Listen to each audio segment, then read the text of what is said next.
Attention be forever fixed upon thee.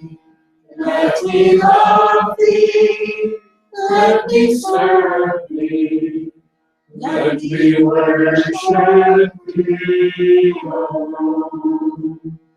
Thou art all and only.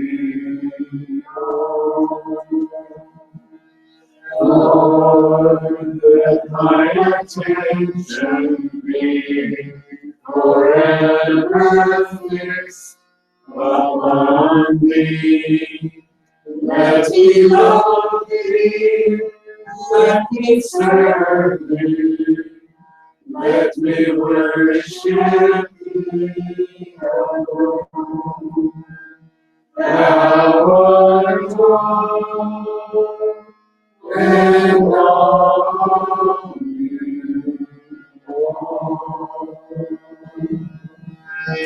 Lord, let my attention be forever fixed upon thee.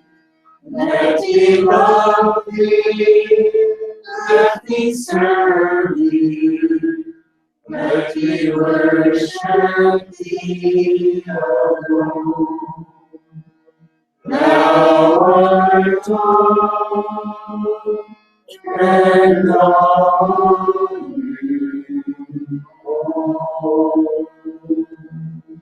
Thou art all and only.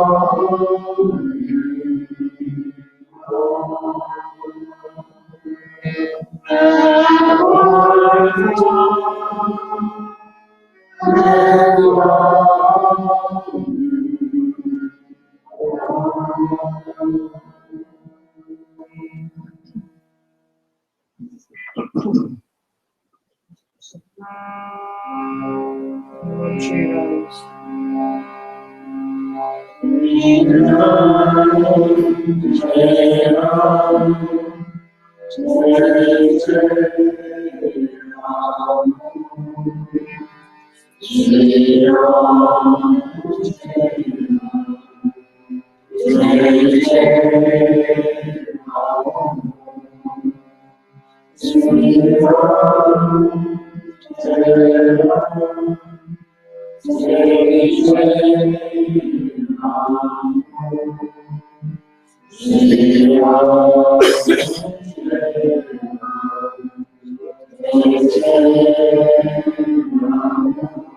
After such lovely chanting, I'm supposed to be able to say something.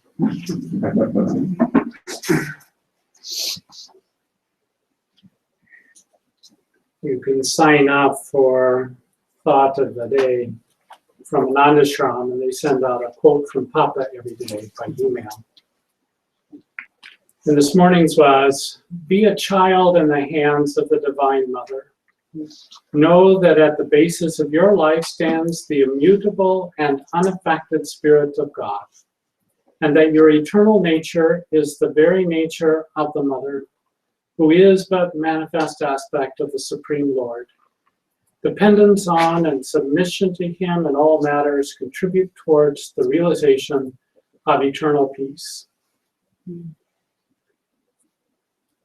As we were chanting, I was thinking of being at the ashram and going into the bhajan hall where, of course, there is Ram Nam and chanting to God all through the day. And Canon, who is a saintly soul, who works in the office there, and he would, if he saw me come in, he would pack the space next to me. There's no chairs in the bhajan hall by and large. Everybody sits on the floor. So I would go and I would saddle up next to him, and when he sang like a child. He just, his whole being was in the singing, and this is 24/7 that they're immersed in this Ram Nam there. Each day is just like another day. It's very easy to get complacent if you're not careful. But he would sing with his whole heart. You could just tell it, just like a child would. Sing with everything they have. In this last month, it was all about being childlike, become as children. And of course, we know that children are not always angelic, is it? Sometimes they are little angels and sometimes they're little devils. But there's an aspect of a child that is just so open, so honest, so much aware of the here and now. And when Jesus talked about becoming as children, as a child, in order to enter into the kingdom of heaven, he was, of course, referring to that wide open innocence. Nothing of the calculating mind. All children at some age become lawyers in training, I think. They start to parse out the words and say, well, you said this, and they get very clever in their minds. But if you go before that, there's no cleverness, there's no pre-thought, there's no idea of trying to get an angle on something. And even in India, which is such a spiritual country, people come to saints and they come to ashrams, and many times they want this, they want that, they want health, they want a child, they want wealth, they want some resolution to some problem, and that's why they've come. It's much more rare for somebody to come for God alone, and that they really, with all of their heart, mind, and soul, that's all that they want. That's all that they want. And it is that kind of childlike simplicity that we are told to emulate, to come into that state of mind that doesn't calculate what will I get out of this. We all have been guilty in the past of having a ledger in our mind. Husbands and wives are very famous for having ledger books where, you know, I did this for you, therefore you should do this for me. And we think that with our employers and our employees and on down the line. Friends, everything. But this takes away and distracts from being in that childlike simplicity. One of the great, great messages out of the Bhagavad Gita, and Krishna, who is a Christ of India, he reiterates again and again that the problem becomes where I think of myself as the doer. And as a result of that, I begin to calculate what's in it for me. What's in it for me? And it takes us out of the joy, the spontaneous joy of action in the moment. And the moment I do that, I rob myself of the joy that naturally comes from God, that the action itself is the fulfillment. Now, it is not to say that we don't do actions with some end in mind. Of course we do. We have a goal. We have some idea of what can result from what we're doing. But the more attached we become to the end result, the less present we are in the moment and the less joy we get out of the activity. So what would that look like? You do something because you know it is God inside of you that is instructing you, that is prompting you and guiding you. You give to somebody else because it is God's prompting to give, and you have complete joy in the giving. Now, what if you give something that you think is of relative value? It has a high value to it, and then the person disregards it or does not give any thanks for it, or many of the things that we would naturally associate with being given a valuable gift.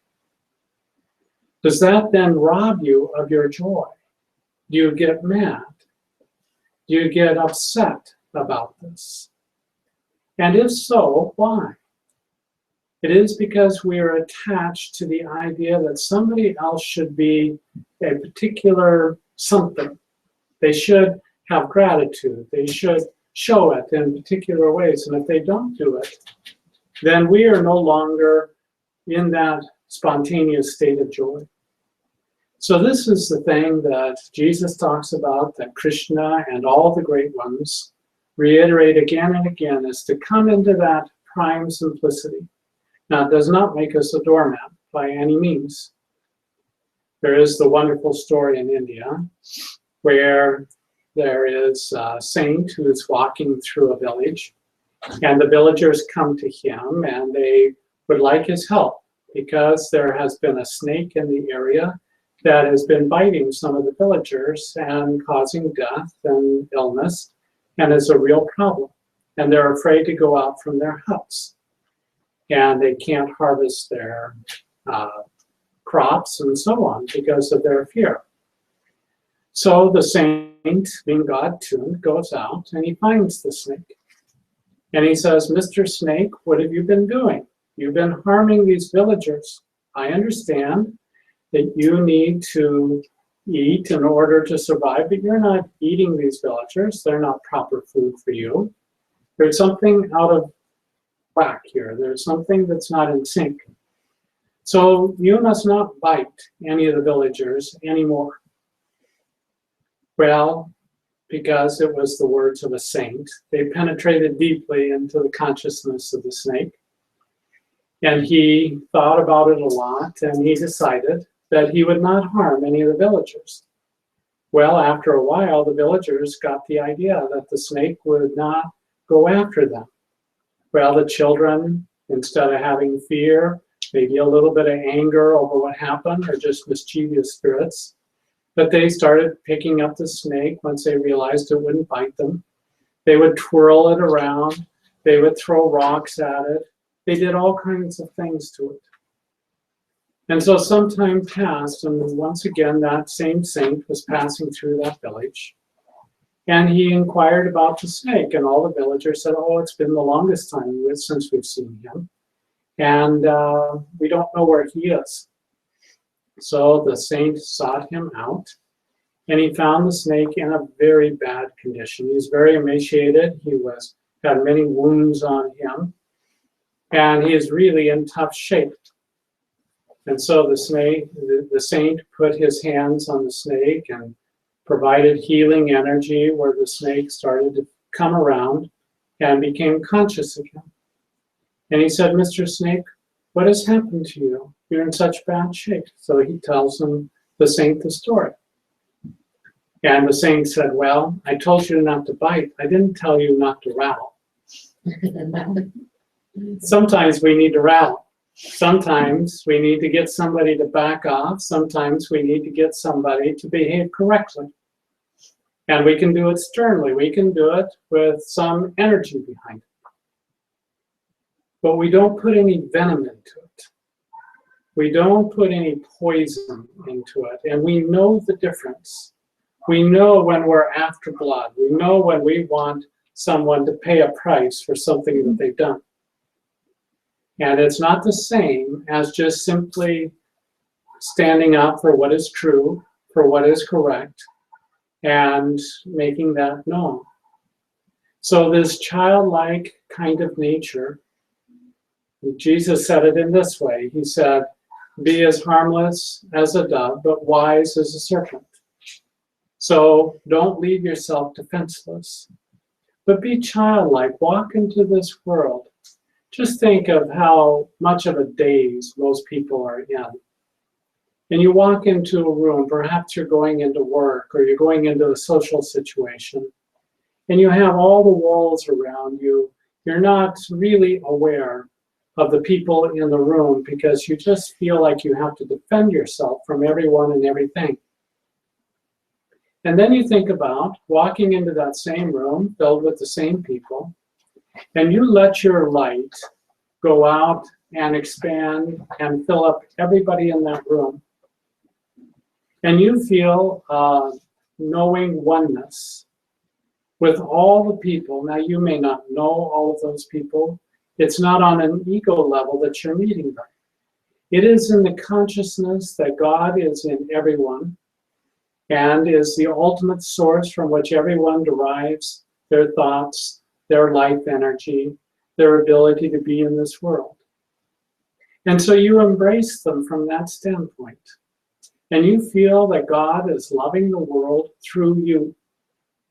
And you no longer need the defenses. You no longer need the barriers that in the past you put up around yourself in order to feel safe enough and okay.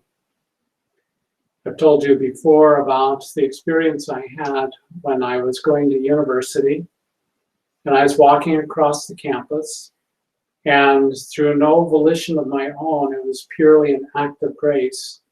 All the barriers came down around me, barriers I didn't even know existed. And I just felt a oneness and a connection with everybody there. Other students who were walking across the campus, the beautiful trees, the grass, everything. There was absolutely nothing that stood between me and whatever was around me. And I felt Mother's presence in everyone, and I saw her image on the chest of everyone that I saw. And there was this tremendous sense of feeling of connectedness and oneness. And it lasted for some time, for a couple of hours. And then gradually, not according to my own will, but gradually those walls started coming back up, and I felt the difference. It was very stark, the difference between that wide openness and then all the barriers that would start to come up around me.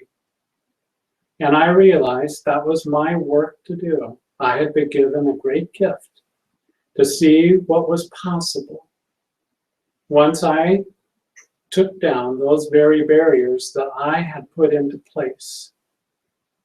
And so that was, how can we live in this world with a full heart? How can we love this world and have the universal vision, even as God does, if we have all these barriers around us? If we're constantly putting those up. You know, some people are very arrogant in the way that they live.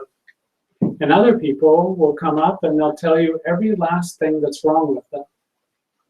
And really that's ego consciousness too.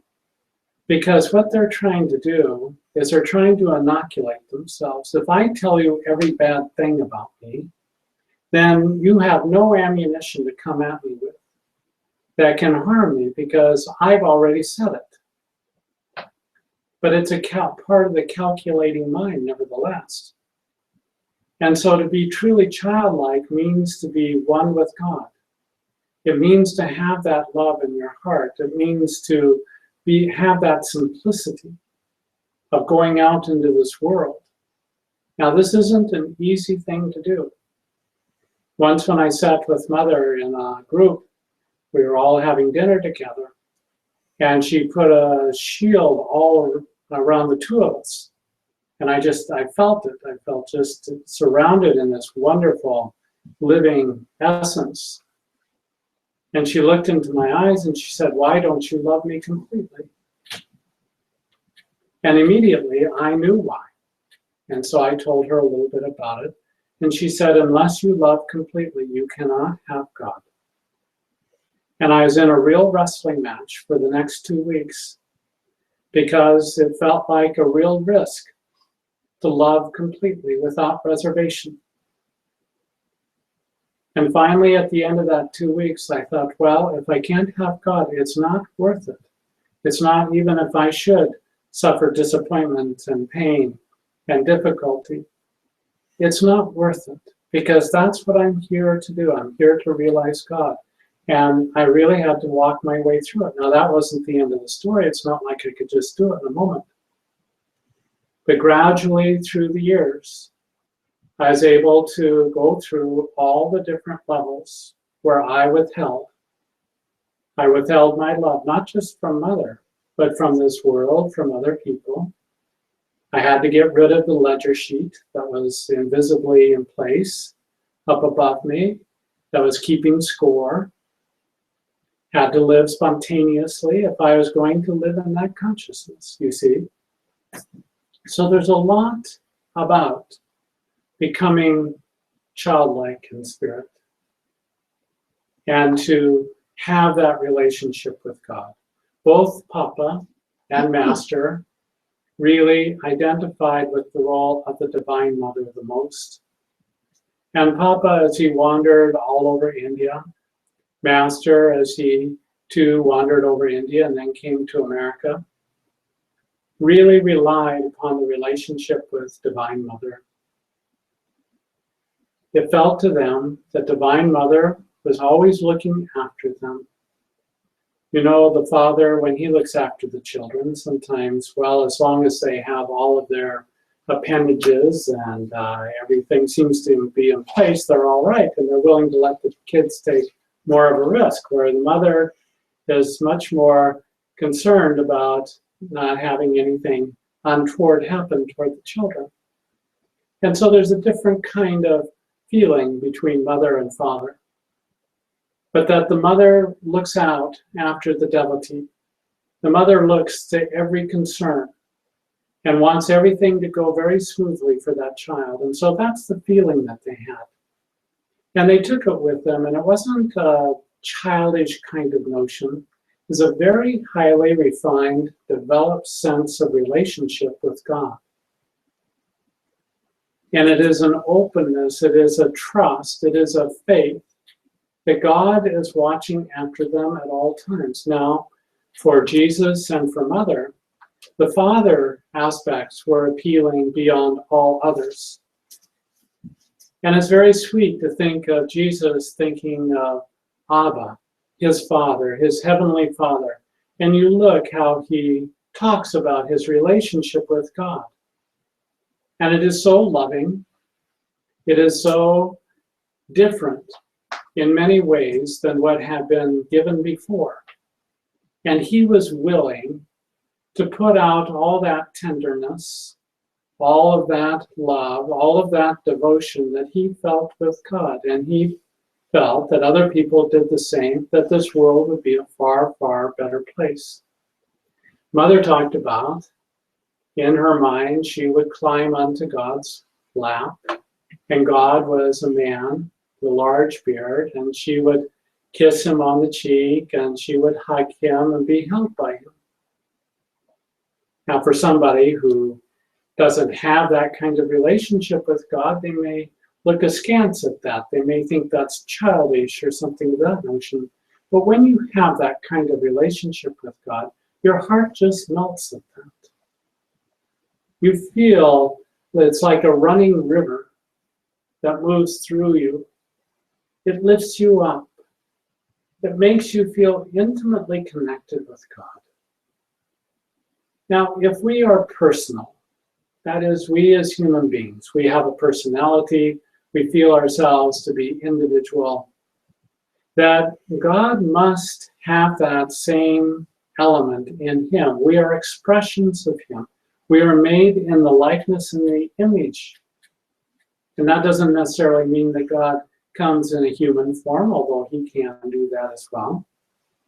But that God has that element of being personal, of being loving. And when we have that need of feeling specially connected with God, we should not think that God is beyond that or above it, or that that has no place in our relationship with God. Why not? Why not? If we are that, then he must be that as well. And God has demonstrated to me many, many times that he loves being in that kind of close connection with us. He showed me an image one time, and I absolutely love it, where God is the CEO of a large corporation, sits behind a desk, and then he showed me all the different layers of different relationship with the CEO, and people who work down on the floor. They may have seen a picture of the old man at the top of the organization, but they'd never met him. And who they were mostly concerned with was co-workers and their direct supervisor. And they knew that there was the CEO someplace, but that wasn't their primary connection, and they didn't give it a great deal of thought. As you rose up through the management ranks, different ones had different meetings with the CEO, perhaps in large groups. And then as you rose up even higher, there are those who work directly with the CEO.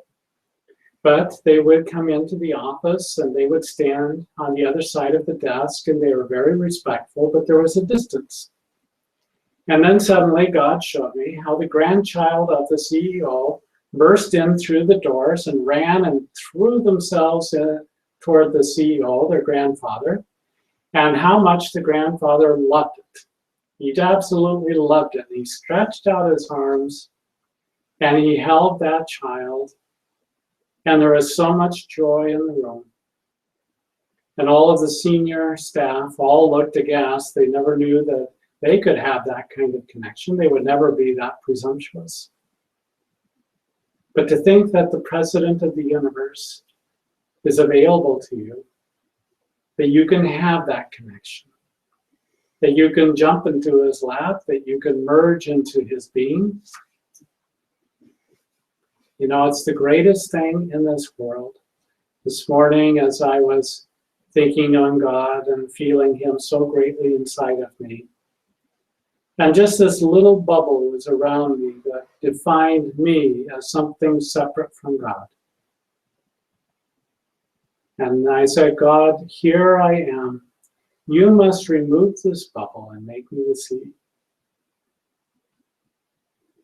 And to have that kind of faith, to have that kind of trust, to have that kind of intimacy, you see, we resist it. As much as we want it, we also resist it. And so we ask for God's grace. We approach Him as a child. You must do this. I have placed myself here. But you must make this happen. Dissolve this little bubble and make me the seed. And this is the greatest aspect of a child, that a child can just absolutely merge into the parent. And the parent merges into the child. There is no pretense. There is no calculation. There is only simplicity. Only simplicity.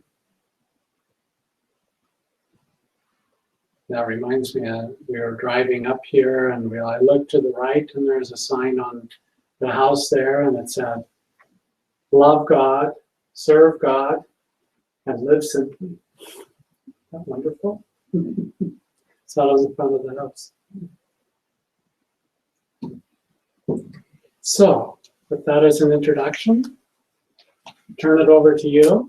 And there may be different avenues, different ways that you took this last month in terms of becoming as a child. But how did they? How went the month? What did you observe, learn, see? I worked on building a habit of whenever there was a thought or feeling that I didn't want, that I would give it to God. I would talk to God and I would say, here, I don't know what to do with this. This is yours. And I would try to always make a habit of it. And it was working pretty well. I was enjoying it. And I noticed recently someone would say something that in the past I would think, oh, I should argue or I should be offended. But I didn't have that need, or that it didn't arise. I didn't feel angry or upset. And what you were saying earlier about not being a doormat and defending brought up a question. So if I'm not feeling hurt, then I assume that my ego is not damaged, or it's not there to be damaged, or whatever the case may be. How do I know when what's letting go of that and what's acting? And I'm confused on that. So let me turn the question back on you and say, how do you tell? Are there times in the past, perhaps, or more currently, when it's been really clear to you that no, this is something that I stand up for. This is something that I do defend, or I do express my opinion, my idea on this.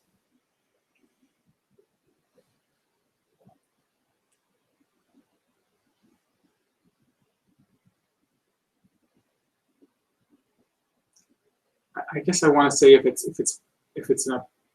just a personal small, if their intention is to hurt me, that there's a difference there. If they're just saying something because that's what they're saying, they don't mean any ill intent, right? Then why do I need to take ill intent from it? That would be the ego reacting to that. That'd be one way to judge it, sure. Yeah. So it's a good question. I think ultimately it comes down to, as we refine our consciousness, to react or not to react becomes something that is more spontaneous. We just know in this moment, this is not something to let slide. And I'm going to insert myself. I remember once when we were meeting at the Congregational Church and Mother had given a wonderful talk, and I came out. And across the street, there were a couple who had pulled up in the car there, and they were having a rather loud argument. And in the course of things, I felt drawn like a magnet to start going across the street. And he started to raise his hand at some point. And I'd loudly say, "Can I help you?" Which I knew he was not what he was wanting to hear, but it startled him, and he turned around and he lowered his hand and he said, "No, no, no, no, no, we're all right, we're all right." But I just stood there and I watched. They went into the house, and what happened from there, I don't know, but at least in that moment. I could not feel correct about standing by and not doing something, whatever I could do in that situation. So I think there are times when we feel that compulsion, and we feel that it comes either from our own higher good or it's coming directly from God. There are other times when we react because we're angry, we're mad, we're offended, that comes from a lower source. And we know the difference. Yeah, I can feel that. Yeah. Yeah. So if I don't act on that being offended, that sort of, then I don't have to worry about being a doormat. But I can let that go. Right. That's good. Okay. Right. And you can test it. You can say, well, let's say I'm in with a group of workmates, and so somebody says something and I don't say something. And then I review it in my mind and I say, why didn't I say that? Was I afraid of what other people might think? I've got some grist for the mill then. I've got, you know what? Can I, at least in my mind, can I see myself entering into that situation and saying, I don't care what other people would think. I think that's a place where I needed to speak up and say something. And rehearse that in my mind to the point where I can be courageous enough to be able to say it. That in that, you might say sin by omission in that case, because I didn't say something that I really should have done something or said something, but out of fear I didn't do it. So it's a way to test things in your own mind. It's just to review it and say, yeah, I wouldn't have had any problem saying it. I just didn't feel like it was mine to say in that situation. And through that, we gradually refine ourselves. A lot of times in the beginning, it's an after the fact that we know a lot better than when we're in the middle of a fray. And gradually, as we purify the mind, we get more and more into real time. And we can do it in real time. And I have, this is one of those times when I step in here. And I know that's exactly what to do. And it's not coming from a compulsion of anger or other kinds of kind of lower emotions. No, this is the truth. This is what needs to happen here. And I can tell you, both mother and master, I mean, Sri Yukteswar, they had no trouble wading into things they felt directed to. But they weren't know-it-alls in the sense of they had to be always the center of attention, or they always had to do something. That's ego just as much. Yeah. Many, many people talked about Master, how different he was when he spoke versus being with him in person. And being in person, that he was so mild and he was so sweet and he was so loving. But when he got up in front of groups, he could be pretty powerful, pretty authoritative. But that wasn't like an all the time thing. That's the only way he could be. So we can have lots of different gears in our gear shift. We don't always have to be coming in on high speed and be that one. But those are great things to wrestle with. Yes. Yeah. And the emptying out of that ego creates a bit of a vacuum, doesn't it? It absolutely does. And I would say, rather than a vacuum, I'd say a place of stillness where we can listen. And it's tough. We get into a situation and somebody's coming at us and saying things, and do I react? Don't I react? Those are difficult situations. Yeah. But through each one of them, we become more and more refined.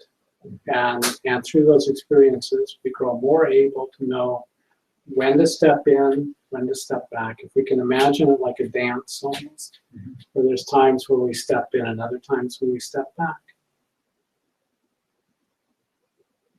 And parenting certainly teaches us that as well. You know, there's a time when you come in, you can come in quite strongly, and other times when you just step back and you let things unfold. Natural consequences. Great. Keep up the good work. Anyone else? I had an interesting thing happen last night. I was out at Costco getting something, and I had gotten one of their little lunch counter chicken bake rolls because I was really hungry. And I took a bite out of it before I pulled out of my spot in the parking lot and chewed that up. And then I would pull over. There's a road that comes out from behind the building. This childlike spirit, does it have something to do with that? Yeah, I'm getting to it. Okay. So I pulled over and I take another bite and had my blinkers going, and this guy pulled up beside me and said, "You all right?" I said, "Yeah, I'm fine, thanks. I can't do this out on the road." And then he dumps on me, "Well, you ought to get into a parking lot. There's people trying to get out here. This isn't safe." And I didn't feel offended or anything. The only thing I can figure was it was a mirror showing me some of my own past behaviors. Yeah. So, Yeah. I didn't say anything, you know. Yeah. It's funny. Haven't had one of those happen for a long time. Yeah. It's a good test when somebody comes at us, and how do we respond to it? I didn't have any feeling about it. Yeah. It's just okay. Great. Very good. Yes, I was. It was like a long month. At the beginning of the month, I had a wonderful day where it was this complete childlike spirit day all day, which is wonderful. And I had Gift of grace. I had 3 little girls with me that day, and it just felt like we could do anything. I could take them anywhere. I could make any meals for them. It was God is here, and anything is possible. And I came down from that day.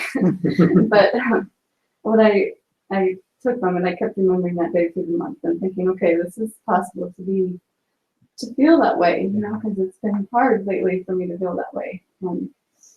So I decided to start looking at my own children, which are right in front of me, so that's easy. What are their most beautiful childlike qualities? And at first, it was kind of these human eyes, like I'm reading this list, you know, obedience, meekness. I'm like,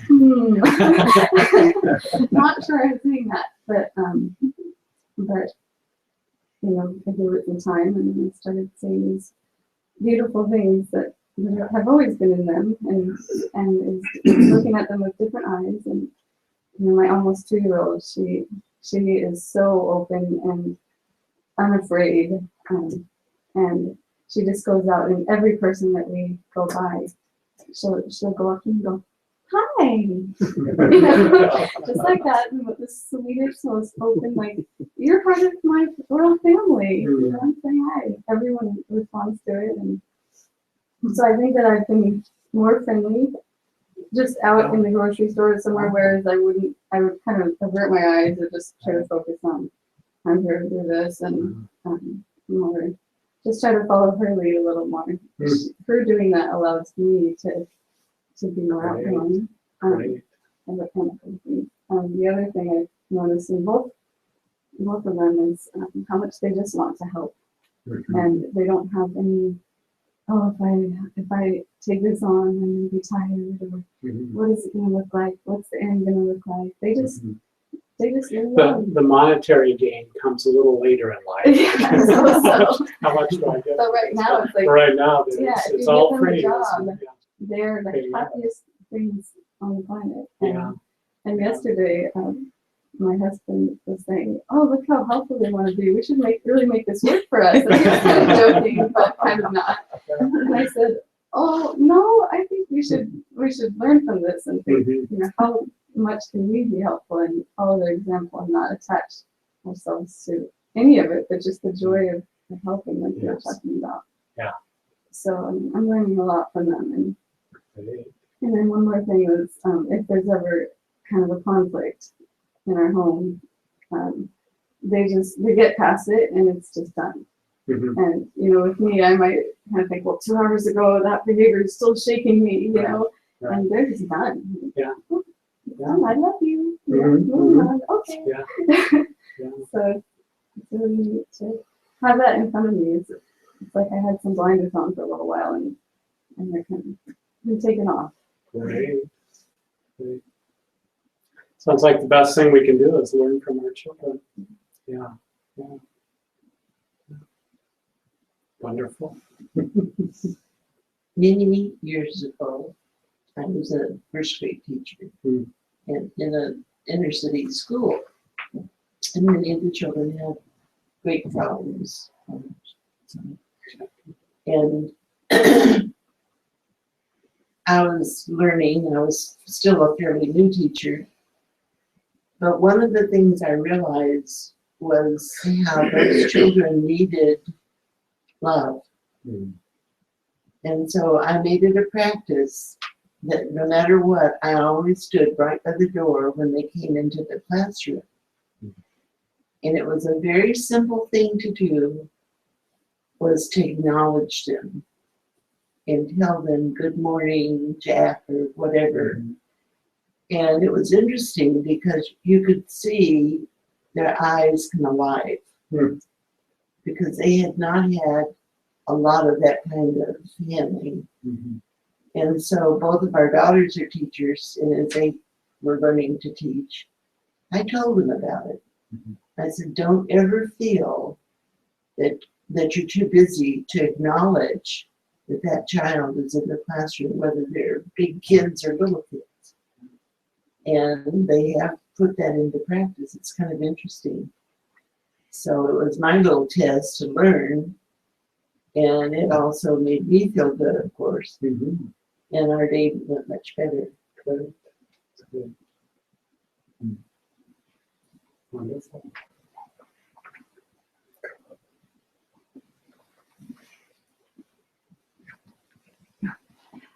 So what my lesson about being childlike was that this month I was making all kinds of mistakes, like real simple things that I had done 100 times before, but I consistently was making all these mistakes. And as a child, you make lots of mistakes. I mean, you're totally learning. And it was always strange to me that I was missing things and, making lots of mistakes. But what I immediately went to when I make a mistake was, okay, whose blame is not important? How do I set the situation right?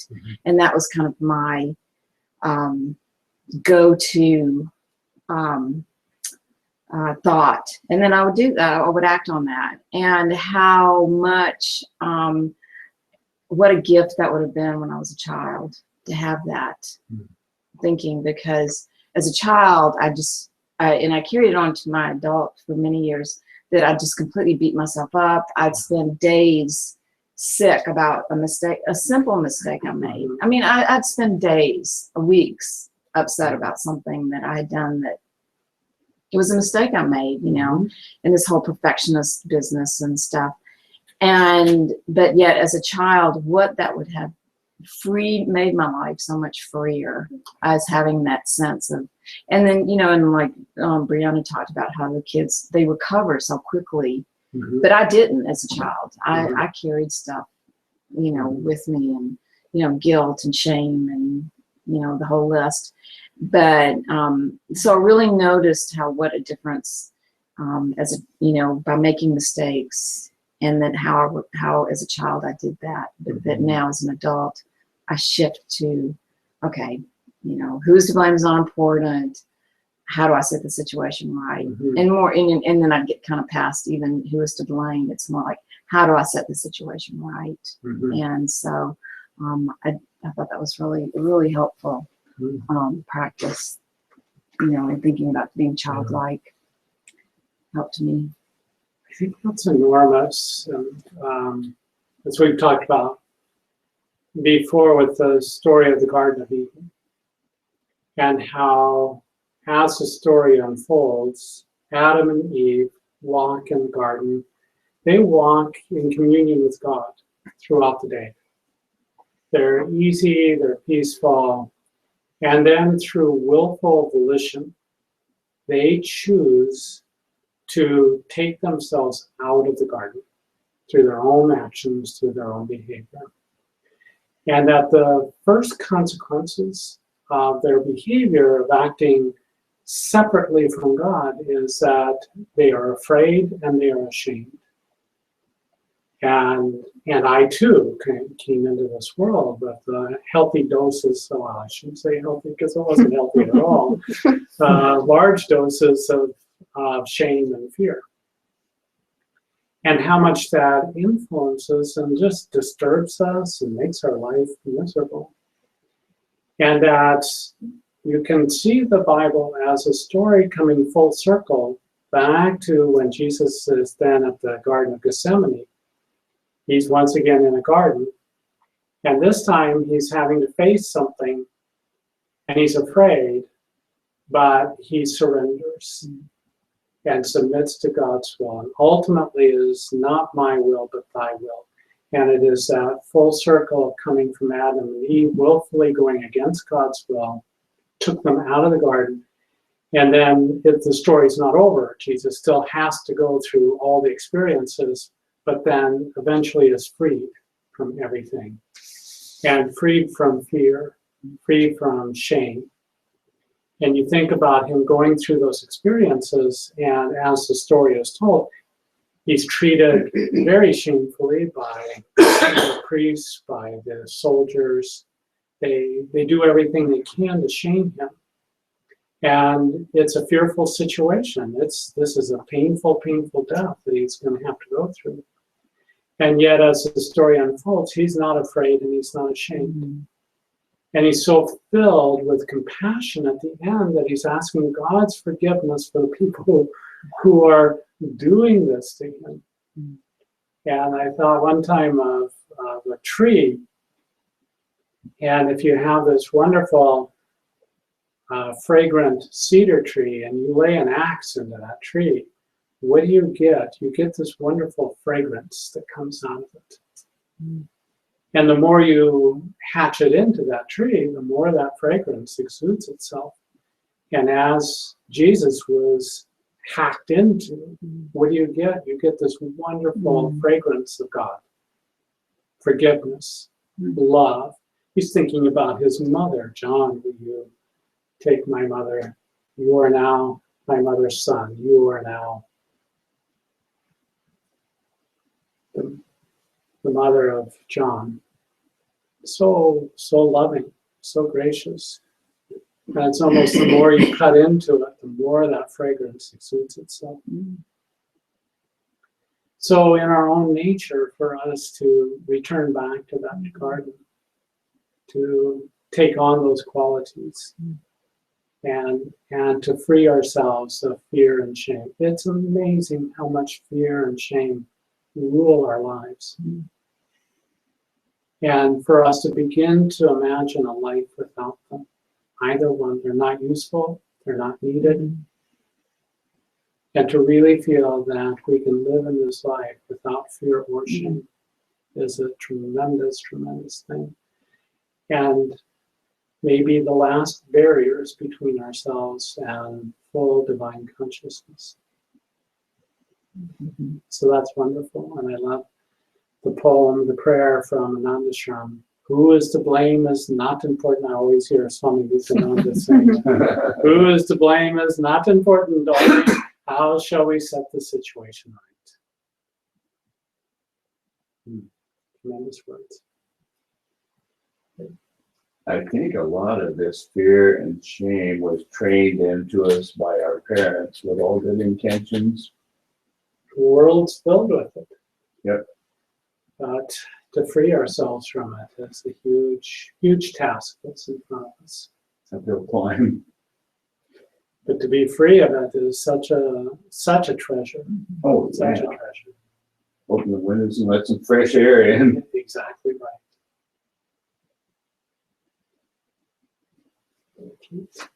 Okay, please.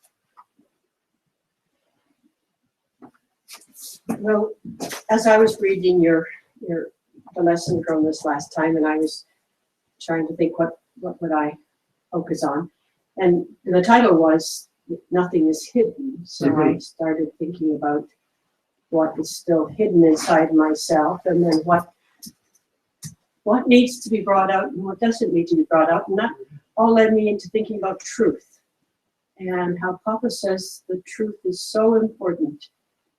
So I started thinking about as a little child, where they tell the truth. You know, they might say that person's fat, and then eventually they have to learn we don't say that in front of somebody.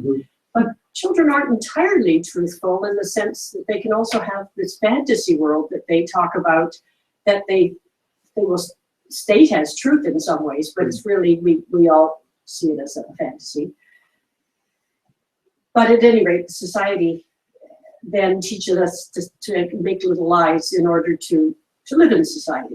And but to examine myself and to see that there are little lies that I'm always telling. But then we also hear, well, your truth might not be my truth. We have to go with our own truth. But I realized, well, that's not even entirely right either.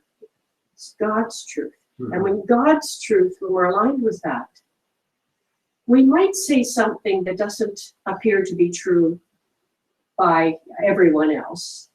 You know, a God-realized soul might say something that somebody else might think, well, I don't see the truth in that, or that seems like a fairy tale. But that's God's truth, and that is the real truth. And so that's what you have to align yourself to. And if sometime God doesn't direct you to say something exactly to a person, maybe in Adam's situation where somebody says something and Adam could respond with the truth, or I could say with the truth to that person, it might be a hurtful thing. So sometimes God will keep that truth hidden in a sense, you know. But if you're aligned with God's truth, then it's always the truth with the capital T. But in the meantime, until getting to that state, I have to just see where those little tiny lies that you get so accustomed to telling that you don't even realize you're lying. I think of myself as a truthful person, but I see there's little lies here, little lies there. And it's different to just be quiet and not say anything than it is to tell that little lie. You know, and what are those little lies where children learn to tell them not only to live in society, or don't tell that person that they look funny. You know, let's not do that. But they also do it in order not to get blamed. You know, did you take that extra cookie? No, I didn't. You know, and so we learn to do those lies in order not to be blamed for things. Like it's in the Carla's whole thing of the who is to blame, because we don't want to be blamed, and we want to be liked, and we want all the rest. So those little lies creep in, and Papa particularly, I remember just saying, truth is the most important. The most important to go to God. He said he would never tell an untruth. Never tell an untruth. And I'm with him on that. I think it's better if a truth is going, and when I say a truth, a fact is going to be harmful or not useful, then just better not to speak it. But if we make that vow, I will never speak an untruth, I think that will always serve us. But then there's, I mean, I'm not contradicting you. I'm just saying that you can get into that thing. Well, this is my truth. This is my truth. That might be your truth. But when it's God's truth, then there's no. You don't have to worry. This is my truth. Your truth might be different. It's God's truth, and that is Of course, it takes a long time to align oneself to that absolute truth. Right. And then meantime, you can just say, I won't tell a lie. I'll be quiet about it. Mhm. Yeah. Mhm. And I said, I don't mean to contradict you. I wasn't contradicting you when I was saying this. I'm just bringing that other point back up. We live in this world, and Jesus says to be wise as a serpent. And I'm not exactly sure how he thought a serpent was wise, but that there is a way of being in this world that we can not harm others, not harm ourselves. There were times when he withdrew from the field, that his life was in danger, and he didn't go places. He wasn't, because it was dangerous for him to do so. So it's not that he was of a childlike nature that, well, just whatever goes here, just whatever goes. And in that sense, he could make a calculation, you might say. But the difference is that the calculating mind in us, we know the difference because it constricts us. There's a calculation about it. When it's God's truth and God's direction, there's no calculation about it. It just simply is. And we move forward with that. And so we look for that hallmark. This is God's truth. Sometimes people use facts like a weapon. They will go after somebody, and it may be factually true what they're saying, but it's not lovingly done. It's used like a weapon to go after somebody. And I always remember from the Mahabharata where I was struck because Duryodhana at one point, he says, Krishna, this war is all your fault. And then he went on to list some things that were factually true. We could go back and check it. It was written down. We know that was true. And Krishna says, you lie. And at first I was startled by that. But it was the beginning presumption, this war is all your fault. That's the lie. Mhm. And then he brought in these supporting facts to support a lie. Whereas Duryodhana, it was his. Krishna tried to mediate a solution. He wanted nothing to do with it. He tried everything that he could to avoid this thing. And he was hell-bent, so to speak, to go there. So there's factual truth, but that is not always the truth of God. Mother said one time, a fact may be a fact, but not be the truth. That's right. I didn't recall her saying that, but yes, that's exactly right. Yeah. The thing I also remember Mother saying is that it is more important what comes out of your mouth than what goes in your mouth. That's true. Yeah.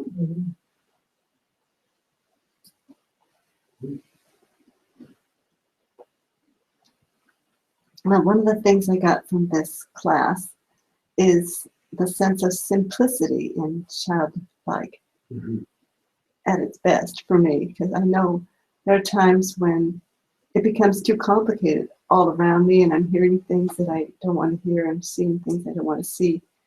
And I just say, I'm getting out of here. I mean, that's like really childish, like we're running away. I don't care. So I just, like I wrote you, I ran away with Master one early morning. Thinking, that's it, I'm out of here. And I raced to the beach and I just thought, it's not even open. I just raced. I mean, and I was astounded how immediately I felt this peace. I thought, of course, and Master too. But I mean, it was the sense I wasn't alone, but I mean, I was alone. There was not a soul there. There's not even a footprint anywhere. So like it was early in the day, the sun had not risen yet. And it was so beautiful. The things that I did, they were really childlike, writing Babaji's name in giant letters on the beach. I think, who's going to ever read this? You have to be from the fire to see the size of it, you know?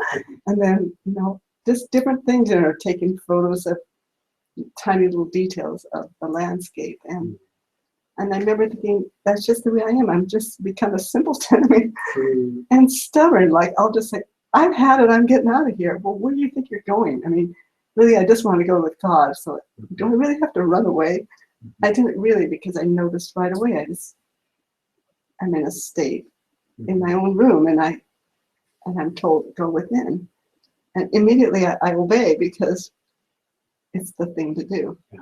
And immediately one thing after another happens in it, and there's peace that I never could imagine, and it just seems beautiful that we're all here to dive deep into meditation and harvest these amazing jewels that are found within. And who could put a name to it? I mean, there's no way. But I'm thinking that's just about what it's come to, because I can't do much else. Because I remember working for so many children. Speaking of children, there were like 20 in my classroom.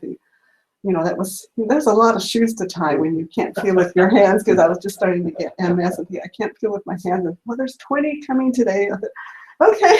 And I was thinking, eventually I outgrew that classroom, and because I needed to be elsewhere because I couldn't do all of those behaviors necessary. But I remember thinking while I was there how beautiful it was to see these children, and many of them, like Kathy said, were very impoverished and came from very difficult backgrounds. And it was beautiful to watch how transformed they are. Even the simplest things. I mean, just making up a story about their lives, and they just couldn't believe hearing them. And they're in the story, and they're just, they just get so thrilled. And then so many things pass through my mind of all the things that go on, where in simple ways God just speaks to each of us and redeems us of things we can't possibly untangle ourselves. But there it is.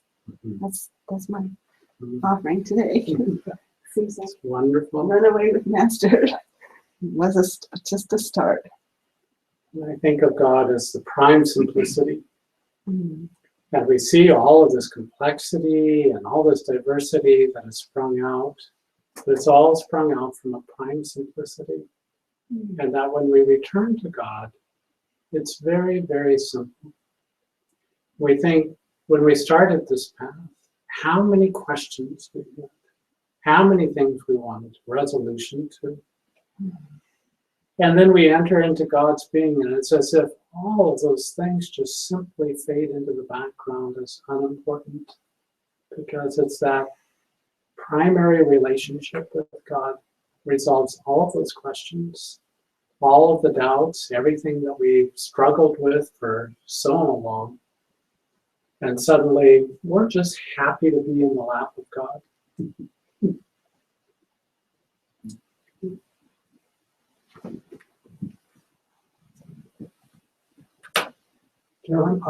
Recently I spent some time with one day with my two older sisters in Portland, and I'm talking about my oldest sister. I was from a household where there wasn't a lot of parenting, and my two older sisters were very active and very aggressive, and I was very passive. And my life was really outside of the family, and I had a lot of anger and resentment towards my family, and particularly towards my older sisters. And I never resolved it, and just kind of went my own way. And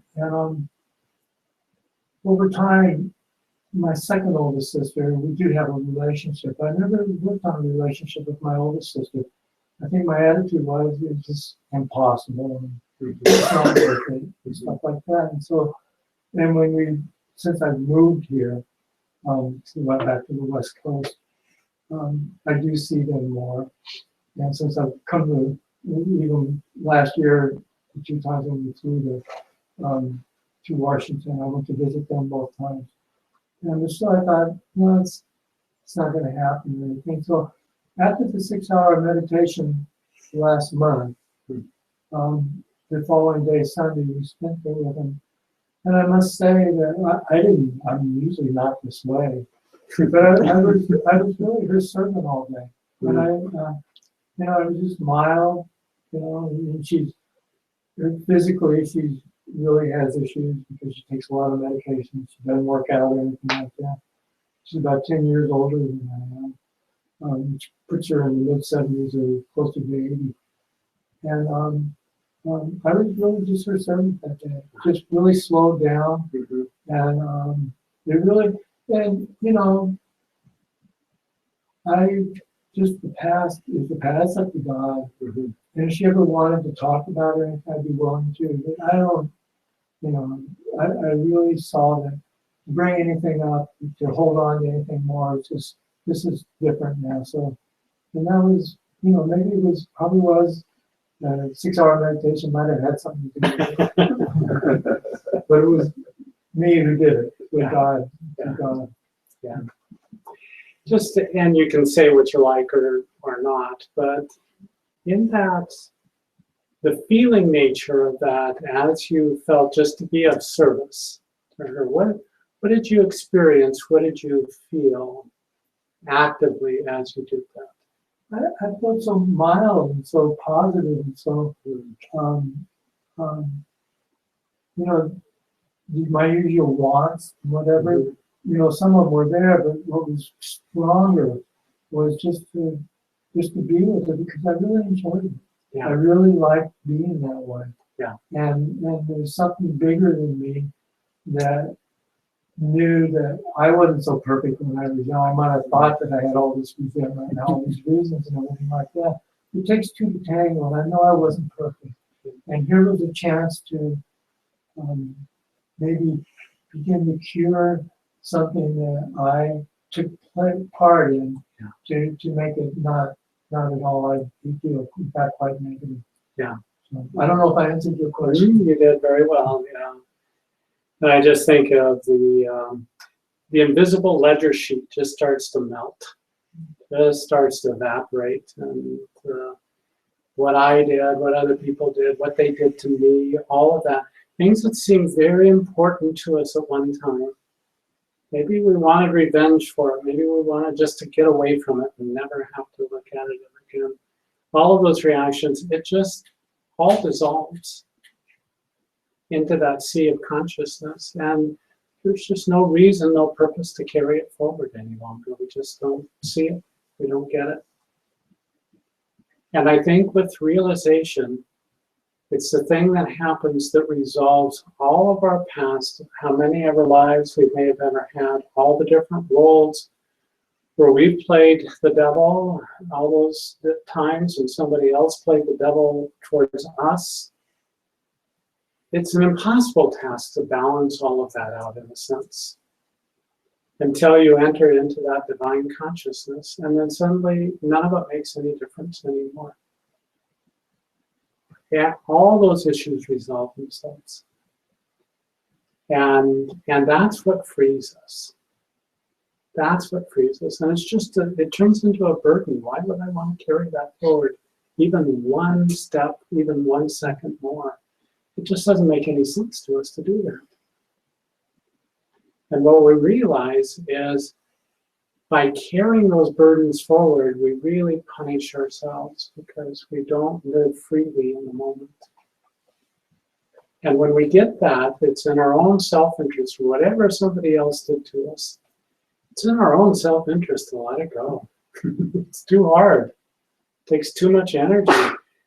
And it builds this barrier between ourselves and God. If we build a barrier, and it's not to say we can't protect ourselves ever, that's not it. But when we build a barrier between ourselves and another person, we build that same barrier between ourselves and God. And we have to learn to grow larger than the problem, than the action, whatever happened in the past, or may even be happening in the present. And suddenly it just doesn't stick. It just has no place to stick on us. We're not interested in the battle. And the moment we attach ourselves to the idea, they need to get theirs, you know, they should learn their lesson, they should, you know, just fill in the blank. We've attached ourselves. Well, how long are we willing to wait for that exactly? If we have to be around to see them to learn the lesson, to get it. Really, is that what we want to sign ourselves up? How many lifetimes might that take for that person to get it, to get the lesson? And we have to be there to see it. That means we have to be there all the way through. And is that what we want to do to ourselves? Does this whole creation have to become illumined before we allow ourselves to become illumined? And that's, I don't know, I'm too much of a pragmatist. I don't want to do that. I don't want to wait for the whole creation to get it before I get it. It's too hard to do. So all of that dissolves itself into this vast sea of ananda, of bliss, joy, freedom. And I think that's the true state of the childlike state that Jesus is talking about there. Wonderful, wonderful experience. Other people's lives are not our job. All that old stuff is water under the bridge. Who cares? From the lips of wind to the ears of God. I think it goes a lot deeper. Greatness is to be a servant of all.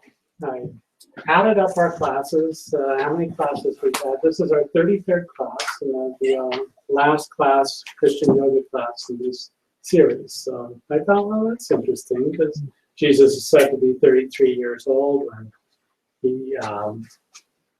when he went through the crucifixion, and 33 is held out in numerology and a number of other kinds of sacred traditions as being something important.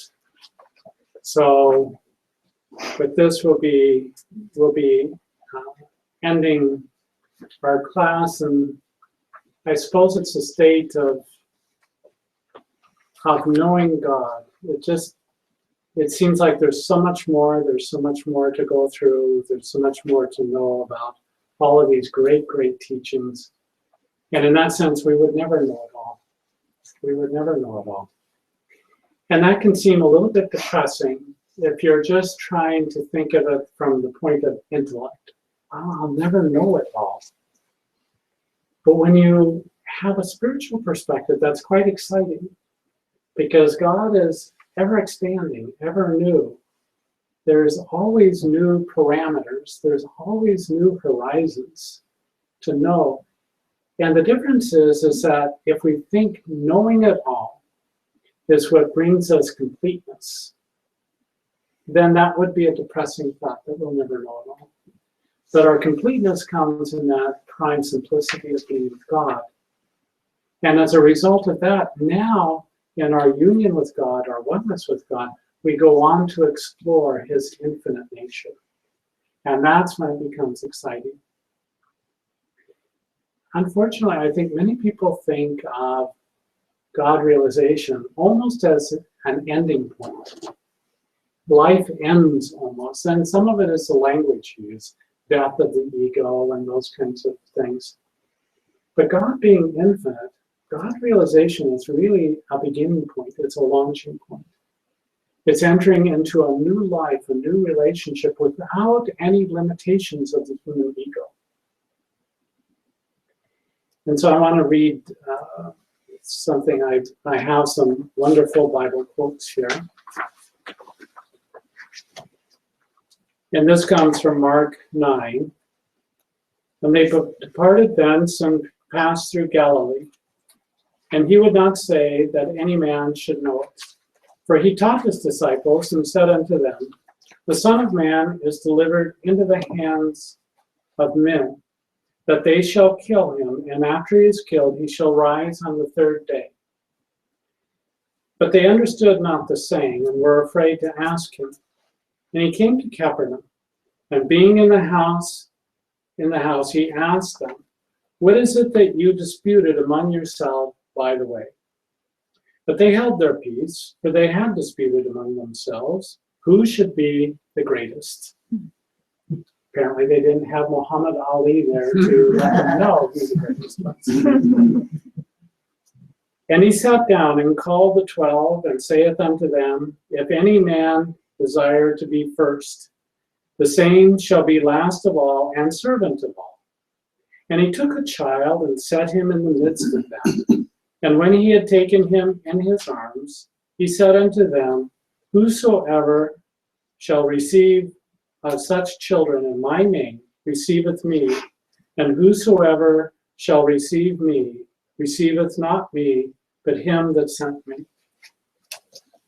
And so once again, returning back to this childlike nature, you can just tell, this is a group of intellectuals, university professors, how easily it'd be a way to throw away these great pearls that Jesus is putting out here. And how wonderful, how open, natural is his expression, taking this child. Can you imagine, by the way, being that child that Jesus takes up and puts into his lap? And it reminded me of seeing the children being taken up by Swamiji and put into his lap, and just how the children would just shine, sitting up there in front, being held by Swamiji. And then reading from John 12, and there were certain Greeks among them that came up to worship at the feast. The same came therefore to Philip, which was of Bethsaida of Galilee, and desired him, saying, Sir, we would see Jesus. Philip cometh and telleth Andrew, and again Andrew and Philip tell Jesus. And Jesus answered them, and saying, The hour is come that the Son of Man should be glorified. Verily, verily, I say unto you, except a corn of wheat fall into the ground and die, it abideth alone. But if it die, it bringeth forth much fruit. He that loveth his life shall lose it, and he that hateth his life in this world shall keep it unto life eternal. If any man serve me, let him follow me, and where I am, there shall also be my servant. If any man shall serve me, him will my Father honor. Now is my soul troubled, and what shall I say? Father, save me from this hour. But for this cause came I unto this hour. Father, glorify thy name. Then came a voice from heaven saying, I have both glorified it and will glorify it again. The people therefrom that stood by and heard it said that it thundered. Others said, an angel spake to him. Jesus answered and said, This voice came not because of me, but for your sake. Now is the judgment of this world. Now shall the prince of this world be cast out. And if I be lifted up from this earth, will draw all men unto me. This he said, signifying that what death he should die. The people answered him, We have heard out of the law that Christ should abideth forever.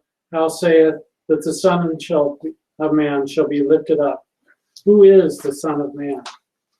Then Jesus saith unto them, Yet a little while is the light with you.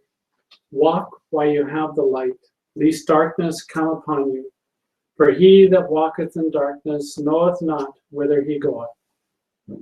While you have light, believe in the light, that you may be the children of light. These things spake Jesus, and departed, and did hide himself from them.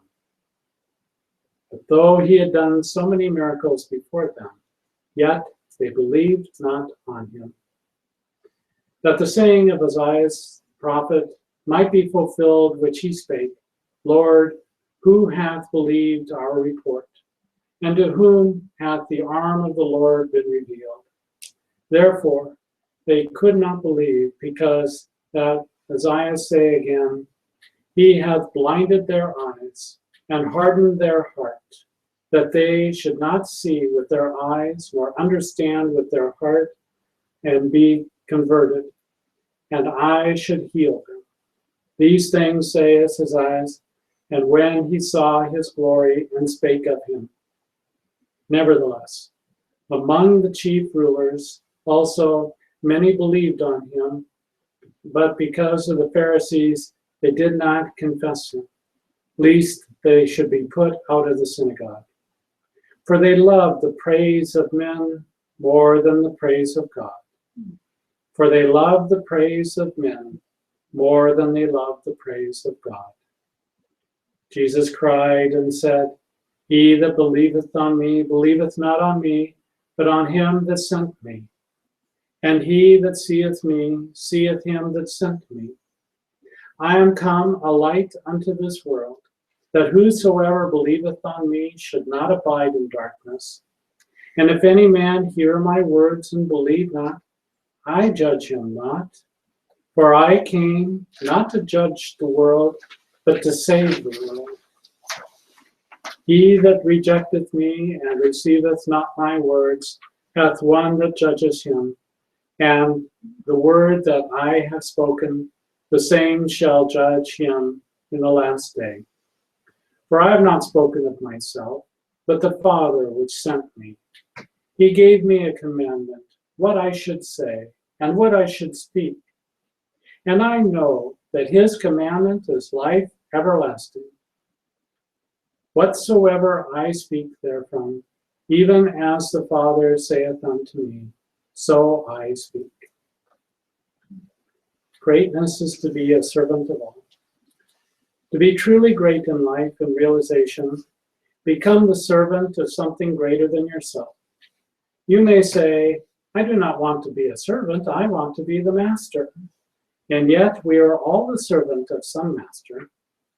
If your body is the master, then you eat, drink, and be merry, serving the desires of the body without a second thought.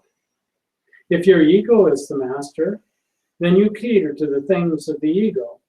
I want people to admire me, think I am the best. I never want to be criticized. If God is your master, then you want to please him only. O Lord, to feel your smile in my heart is the greatest thing. There is nothing better than to give my life in loving service to you. I surrender heart, mind, and soul to thee alone. Now each of these masters give their rewards. The body responds by giving you pleasure. The ego makes you feel puffed up, exalted, and God gives you unending bliss. In addition to these rewards, the body and ego demand a price, what they give, after the fact. The body eventually grows old, the senses become dissipated, and one day death comes knocking at the door. The body is no more. The ego lives on a shaky foundation. What aggrandizes the ego can be taken away. What is puffed up can be deflated. And praise can take an ugly turn and become blame and angry recriminations. With service to God, the price comes up front. The world may not be happy with you from the very beginning. You may need to go beyond the desires of the body in order to follow God. You may look foolish to the world for being his servant, and you will have to face death in order to be reborn. And yet, being his servant frees you from the tyranny of the body and the ego, and it brings you into the kingdom of lasting, ever-new joy, a promise that cannot be kept by either the body or ego. An emotionally mature person will set aside satisfying some desires in the moment in order to gain something greater in the future. One individual saves money today and is debt-free in order to build prosperity over time. Parents will set aside personal desires in order to provide opportunities for their children. A business owner will not draw all the profits out of the company in order to invest in its future growth. A spiritually mature person will set aside thoughts of worldly greatness and ease and will remain focused on what pleases God in order to gain lasting happiness.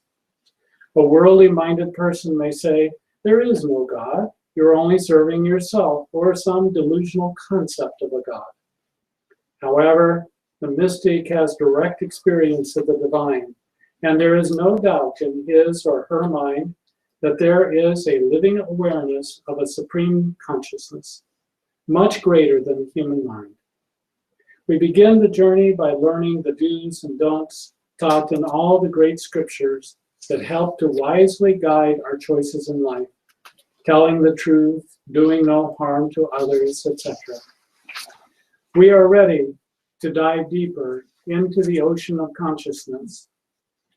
When we are ready to dive deeper in the ocean of consciousness, we are brought into contact with great souls who shine a much greater light on the path of realization. In rare circumstances, the aspirant comes in contact with the illumined soul who is qualified to take that one all the way to the greatest of goals, self-realization.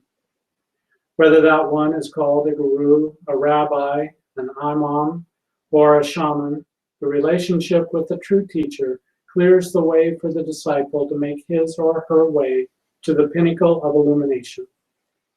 Being a servant of God and a true teacher is like being a refined tool. Imagine that you are a writing pen in the hand of an author. From the author's mind, the pen writes upon a pristine page. The better the pen, the more responsive it is, the clearer the thoughts, words, and actions. If the pen has a mind of its own and scribbles nonsense, the author will regard the pen not only as worthless, but destructive to the author's purpose. However, when the pen humbly submits to the author's every nuance, whether it understands the design of the author or not, both the author and the pen are in bliss as they work together in perfect union.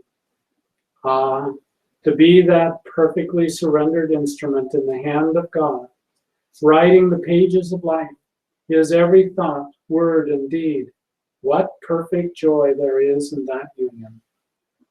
If you want to be truly great, then be a humble servant of the infinite. If you want real happiness, do not be a slave of the body and ego.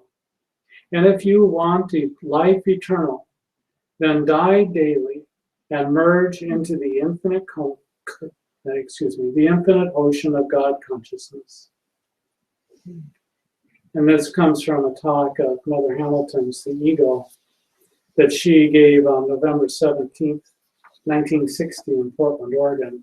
And she's quoting here from a letter that she wrote to a devotee. With regard to the statement I made to you, you had a powerful soul. And your question as to how I knew this, I knew because God showed me that it was so.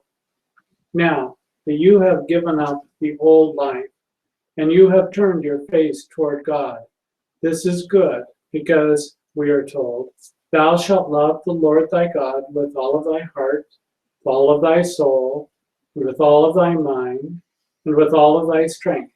This is the first commandment. Usually, we love only ourselves, not God. We pray to Him not for the purpose of realizing our oneness with Him, but for the solution of our problems and the satisfaction of our desires. It takes great love and indomitable will, supreme faith and determination to put Him first, before and above all things and people.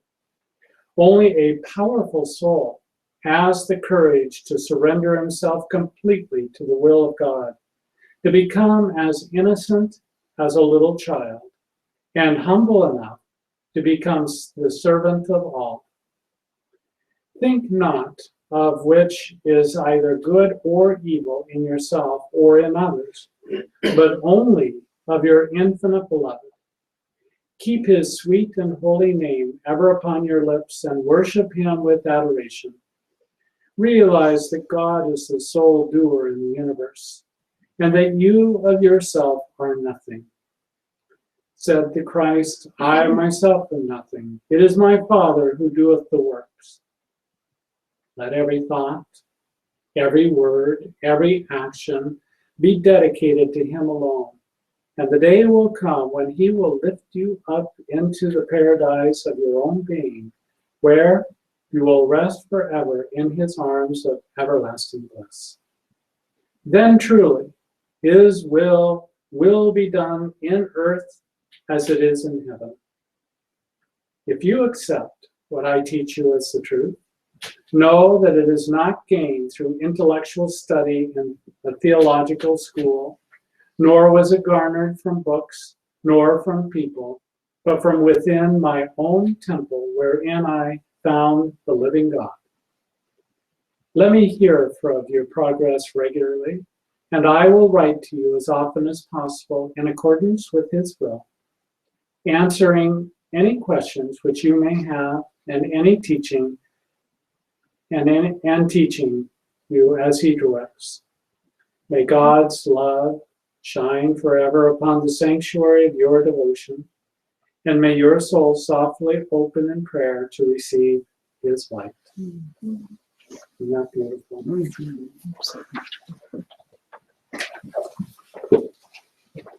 So with those words, I would like us to go forward.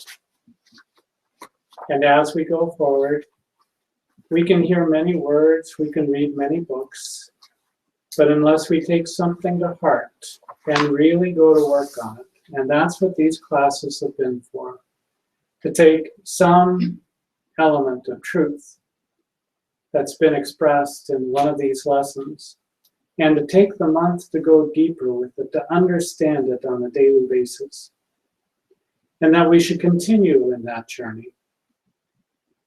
We can really understand that the default of the ego mind will always be go back to more ego and the limitations of the ego. That for that purpose, we must strive. We must really go to work on ourselves. And if we are unwilling to do that, then we will not make the spiritual progress. This is not to say that we should give ourselves a headache every day from stress and strain, or that we have to wear sackcloth and ashes, but that we really determine to keep our mind on God. We chant God's holy name. We seek to serve him in all the things that we do. We seek to love him and love him in all the forms when we meet all through the day. In deepest meditation, we seek to dissolve the boundaries and the limitations of the little self in order to merge ourselves into the infinite being of God. These are the truths, these are the methods, these are the ways that we have been given. Papa was simply given by his guru, chant the name of God always. Now, how many people could hear that and then simply go about their day? Maybe they chant a little here and there, beginning of the day, end of the day, but they don't really take the words to heart. They don't really put them into action. And what Papa found by taking those teachings seriously and putting them to work is that a grace began to come up inside of him that gave him bliss. And the more bliss that he had, the more bliss that he wanted. The more of God's presence became evident to him, he wanted to immerse himself into that presence more and more. Our sadhana takes on a life. It takes on a life. It's a positive magnetic draw that makes us want it more and more and more. And if we are not getting that, if we are not feeling that, then it is because we have fallen into the old trap and habit of the ego. This is not rocket science in the sense that we have to go out and learn a lot of formulas and it has to be complicated. Really, it's very, very simple. We put into practice those truths, those methods that have been given to us. And we do it with all of our heart, all of our mind, all of our strength. We do that, and the kingdom of heaven will be ours. And if we do not have that clarity, if we do not have that purpose firmly in our mind, then we pray to God with everything inside of us. God, awaken that desire for me. Make you as important to me as drawing the next breath, as having the next meal. That you must make yourself more important to me than any of these things of the body or of the world.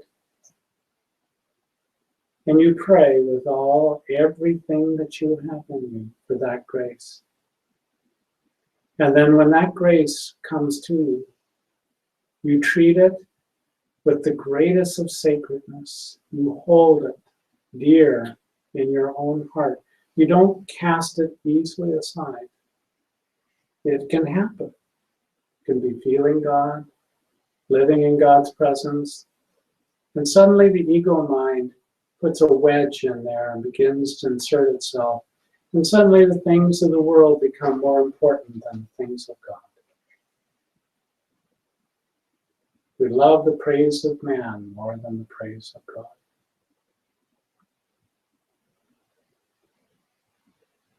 So let us make this a living path, a living message that we really take to heart and put into practice. And I guarantee you, if you will do these things, you will be living in that divine presence, and there is nothing greater. I do not know of one saint, of one realized master, who said, you know what, it wasn't worth the price. I wish I hadn't started on this path. And you might think that a couple of times in the middle. But when you get God, I've never heard anyone declare that it wasn't worth it. And Mother said, if I have to go through everything that I went through before, and God asked me to do that, I would do it in a second without a hesitation, because I know what I have gotten as a result. So like Carla and I will be gone for some time, I want you to know that you will be in my thoughts, in my prayers, and that in spirit we are ever one. Swami Satchidananda once said to me, whenever you think of being here at the ashram, you are here. And I have found that to be absolutely true. And so whenever you think us together, we are together. True enough, it spreads me a bit thin at times, but God is infinite and is up to the challenge.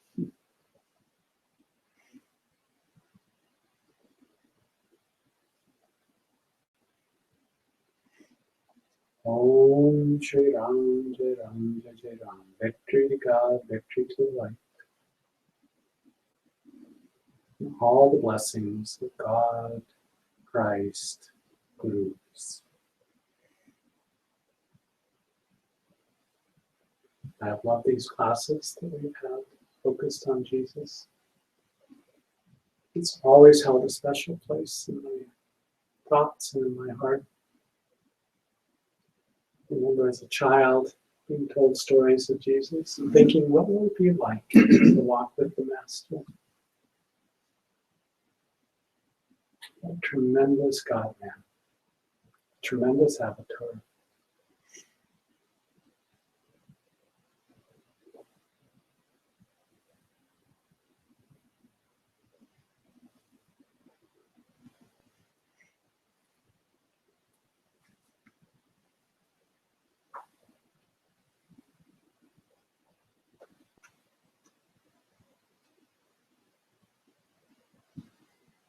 Just an additional note of gratitude to Master, that many of the truths that he brought, he learned from Sri Yukteswar and from Larry Mahashaya, but his own depth of understanding around Jesus and his teachings, and how much we benefit from his insights and knowledge. It changes, it doesn't. It makes these things that are indecipherable in many ways suddenly make sense. The whole thing makes sense. And not only that, but it really catapults us towards realizing God. As we study and go inside and attune ourselves with the great master. Master reporting that one tremendous experience where he saw Jesus, and that these tablets came out of the mouth of Jesus and came to Master and then came back to Jesus. And Jesus saying something to the effect, we have drunk the water from the same well. Isn't that tremendous? These great masters, they don't want us to bow at their feet. They want us to bow at the feet of God. See how Jesus spoke over and over again. These are my Father's words. You recognize the truth in me. You're going to the Father, directly to the source. His intention was never to make himself an object of worship.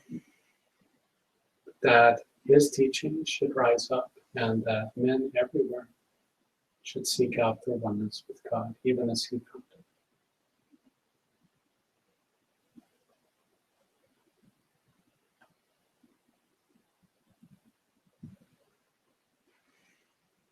Blessings of Jesus, the great Master, be upon each.